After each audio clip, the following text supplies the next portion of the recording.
জীবনে যতদিন শুক্রবার পাবেন এই চারটি আমল কখনোই ছাড়বেন না। বৃহস্পতিবার সূর্য যখন অস্ত যাবে, বৃহস্পতিবার সন্ধ্যা থেকে শুক্রবার সন্ধ্যা পর্যন্ত এই চারটি আমলকে নিজের জন্য একেবারে বাধ্যতামূলক করে নেবেন ইনশাআল্লাহ। প্রথম যে আমলটি সবচাইতে বেশি বেশি করবেন, এমনকি আপনার যত পেরেশানি আছে, যত বিপদ আপদ আছে, উদ্বেগ উৎকণ্ঠা আছে, সব কিছুর জন্য যে আমলটা যথেষ্ট হয়ে যাবে, প্রথম যে আমলটা করবেন সেটাই হচ্ছে দুরুদ শরীফের আমল।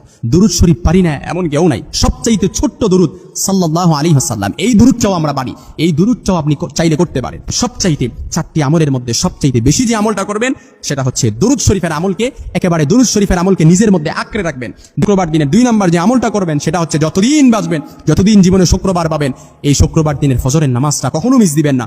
ফজরের নামাজটা জামাতে পড়বেন ইনশাআল্লাহ।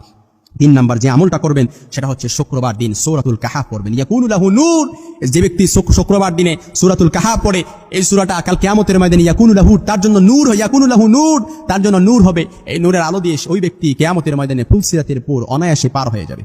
সুবহানাল্লাহ বিহামদি।